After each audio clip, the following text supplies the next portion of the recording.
The Weber Key is one of the most exquisite espresso grinders for single dosing we've ever had the chance to examine. We are in the top price range. The grinder costs around €2,000, and we naturally have high expectations for its performance. We conducted an extensive test on our main channel. We really checked everything possible. Today, right here and now, I intend to swiftly summarize the key parameters of the grinder in as brief a time as possible.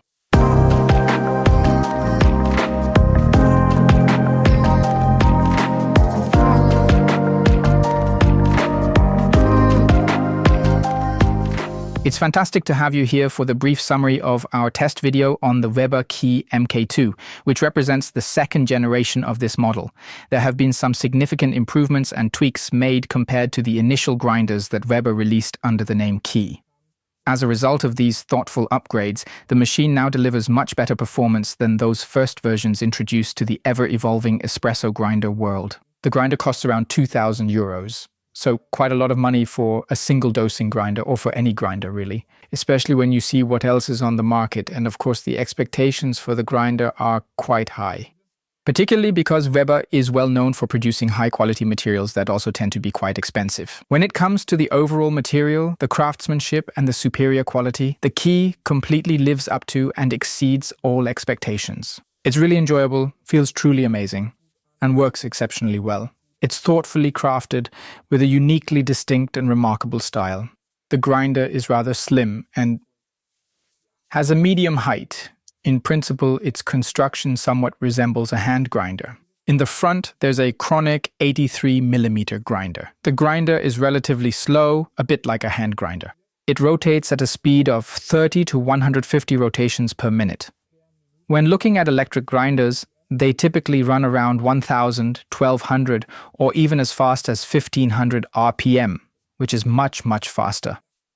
So how does the whole thing work actually? You open this grinder here, you can open it halfway, or you can open it at the top with this well-functioning, wonderfully calibrated magnet and attach or hang it here at the top. Then you can add the coffee beans. It's a single dosing grinder. Close it all up again, which you should do.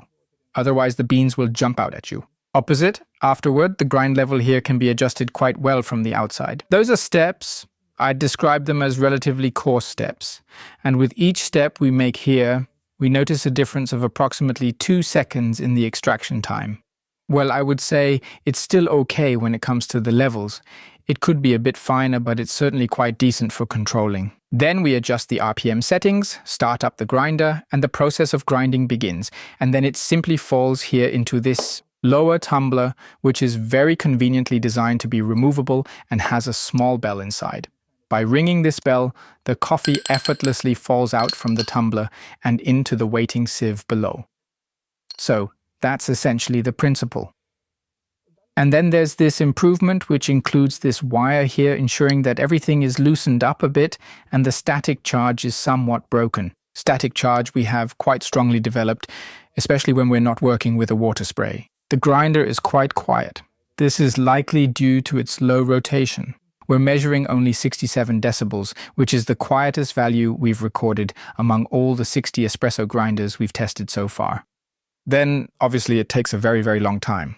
8.1 seconds for 10 grams of coffee, or it takes about 25 seconds to grind 18 grams into the portafilter, which is regarded as being a particularly slow rate.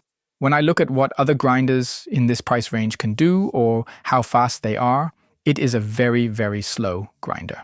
The 2 slowest grinders we've measured so far. For single dosing grinders, we care about retention, leftover coffee, and consistency. When you put in 18 grams at the top, you'll get 18 grams out at the bottom.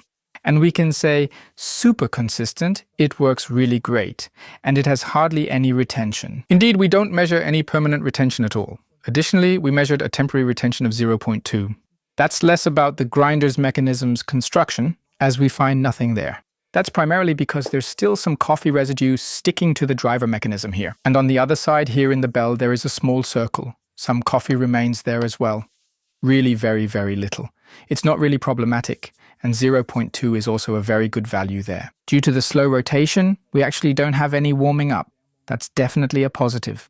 And what's also positive is that we could easily adjust the grind size and return to it without any issue. So we were able to find our way back to the grind size point when we, for instance, changed recipes. That was really absolutely reliable and easily changeable. I mean, I just made an espresso, then maybe a filter coffee, then maybe a ristretto, and then went back to espresso. That's definitely possible. While all the mentioned functions and the processing are indeed positive, except possibly the speed, which is slow, you'll have to get used to it. We find ourselves with the espresso and the particle distribution, yet somewhat torn back and forth, gravitating towards not quite as good. This is reflected sensorially in coffees that on the one hand have a bit less body, a relatively pronounced bitterness, and often also in a surprising way accentuate the acidity of the coffee that we experience as not so pleasant. This frequently makes the espresso appear scattered and unclear, and this is something visible in the particle distributions in a rather broad main. We find a huge main peak, actually one of the broadest main peaks we've ever found. And main peak shows how precisely particles are ground at one spot. It genuinely surprised us, and we went into great detail about it in our comprehensive test video, which I heartily recommend to you if you're keen to learn more about this topic.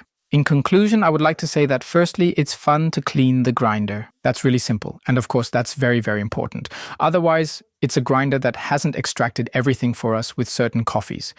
What we expected from the coffees, especially with lighter roasts, while it performed better with darker roasts, because the interplay between the existing body and the lower acidity actually led to a decent balance of the espresso. So perhaps the perfect playing field for the Weber key. Then once again, the reference to our detailed test video, the blog post, and a warm invitation to follow this channel as well, if you enjoy these short formats. Otherwise, as usual, kind regards, take care, and enjoy a tasty espresso.